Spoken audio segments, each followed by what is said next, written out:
almost half of us will face cancer at some point in life. That number alone is enough to make anyone stop and think. Some of that risk comes from genetics. Some of it comes from chance. But here's the part most people never fully absorb.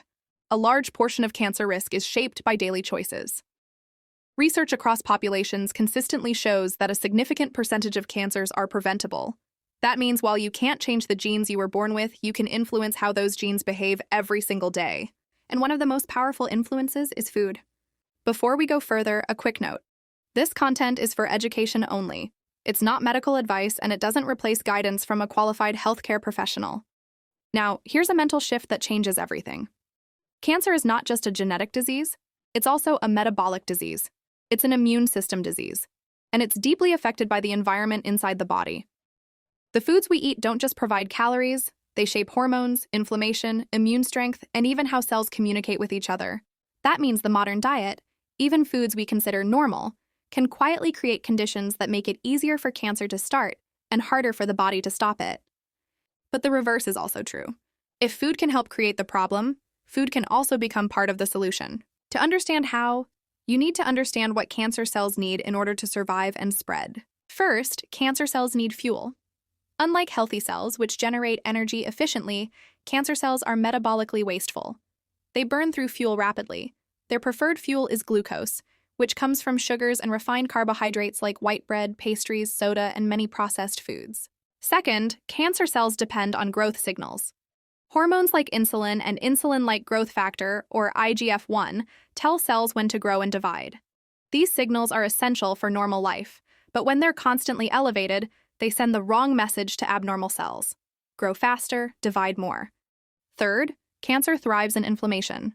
Chronic inflammation damages DNA, weakens immune surveillance, and breaks down the natural barriers that normally keep abnormal cells in check. Fourth, cancer cells need a blood supply. They stimulate the growth of new blood vessels to feed themselves, a process that is easier to trigger in an inflammatory, high-sugar environment. Now here's where psychology meets biology. Every meal you eat either strengthens those four conditions or disrupts them. Here's the framework to keep in mind as we go through this list.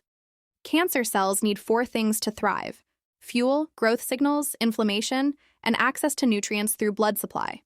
The foods you eat can either support those conditions or quietly dismantle them. Now let's walk through specific foods one by one. Food number 1 on our list is refined sugar and high glycemic carbohydrates. This includes sugary drinks, pastries, white bread, candy, and many ultra-processed foods. Cancer cells are metabolically inefficient. They rely heavily on glucose for rapid energy, a phenomenon observed across many cancer types. When blood sugar spikes, insulin rises. When insulin stays elevated, growth signals remain switched on. Over time, this creates an environment where abnormal cells are encouraged to grow, divide, and avoid natural shutdown mechanisms. Beyond fuel and hormones, excess sugar drives chronic inflammation and suppresses immune surveillance. The practical move here is substitution, not deprivation. Replacing refined carbs with fiber-rich foods slows glucose absorption, reduces insulin spikes, and feeds beneficial gut bacteria that support immune health. Food number 2 on our list is sugar-sweetened beverages. Liquid sugar deserves special attention because it bypasses many of the body's natural brakes. Soda, sweetened juices, and energy drinks deliver large glucose loads without fiber, chewing, or satiety. This leads to rapid blood sugar spikes and repeated insulin surges throughout the day. Over time, this pattern amplifies metabolic stress and inflammation. Swapping sweetened drinks for water, unsweetened tea, or sparkling water is one of the highest impact changes a person can make, simply because of how frequently beverages are consumed. Food number 3 on our list is fiber-poor diets, especially those lacking vegetables, beans, and whole grains. Fiber does far more than aid digestion. It lowers inflammation, improves insulin sensitivity, binds potential carcinogens in the gut, and supports the production of short-chain fatty acids that strengthen immune defenses. Populations with higher fiber intake consistently show lower rates of several cancers and reduced cancer mortality. Adding beans to meals, prioritizing vegetables at every plate, and choosing whole grains over refined ones directly alters the internal terrain cancer cells depend on. Food number 4 on our list is nuts and grains with poor sourcing or storage due to aflatoxin exposure. Aflatoxins are toxins produced by mold, most commonly found in improperly stored peanuts, pistachios, almonds, corn, and grain products. These compounds place heavy stress on the liver and are among the most potent naturally occurring carcinogens identified. This does not mean nuts are unhealthy. It means quality matters. Choosing reputable brands, inspecting nuts for discoloration or shriveling, storing them properly, and consuming them fresh all reduce exposure. Nut butters made from low-quality raw ingredients can also carry risk, so sourcing is critical. Food number 5 on our list is processed meats. Bacon, sausages, hot dogs, and similar products are preserved using compounds that can form carcinogenic byproducts during digestion.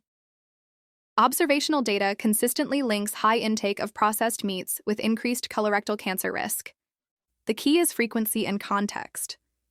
These foods displace protective nutrients when consumed often. Reducing intake and prioritizing whole, minimally processed protein sources shifts the balance toward protection. Food number 6 on our list is red meat consumed in excess or cooked at very high temperatures.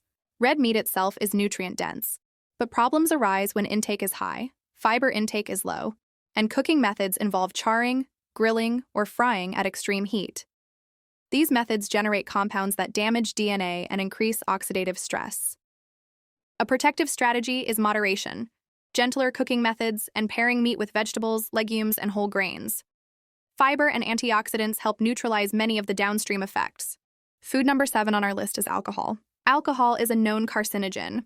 When metabolized, it produces acetaldehyde, a toxic compound that damages DNA and interferes with repair mechanisms. Alcohol also increases inflammation, weakens immune defenses, and impairs absorption of nutrients critical for cellular protection. From a cancer prevention perspective, not consuming alcohol at all is the most protective choice. Removing alcohol eliminates a consistent source of DNA damage and metabolic stress. Food number 8 on our list is ultra-processed foods as a category. These foods often combine refined carbohydrates, unhealthy fats, additives, and low fiber in ways that promote inflammation, insulin resistance, and immune dysfunction. Even when calorie intake appears reasonable, the biological signals they send are disruptive. Shifting toward foods with short ingredient lists and recognizable components improves metabolic signaling and reduces cumulative exposure to harmful compounds. Food number 9 on our list is low intake of antioxidant-rich fruits and vegetables. Fruits and vegetables provide polyphenols, carotenoids, and other compounds that reduce oxidative stress, support immune surveillance, and influence gene expression. These compounds don't work in isolation. They work as networks, reinforcing the body's ability to identify and remove abnormal cells early. Color variety matters. Deep greens, reds, purples, and oranges each contribute different protective compounds. When you step back, the pattern becomes clear. Cancer does not appear overnight. It develops in an environment shaped by thousands of small inputs.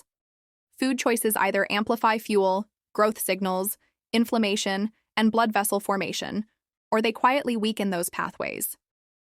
This isn't about fear or perfection. It's about leverage. Small, consistent decisions, less sugar, more fiber, better sourcing, gentler cooking, no alcohol, compound over time. They strengthen immune defenses, stabilize metabolic signals, and make the body less welcoming to rogue cells. If this way of thinking about food feels different, that's intentional.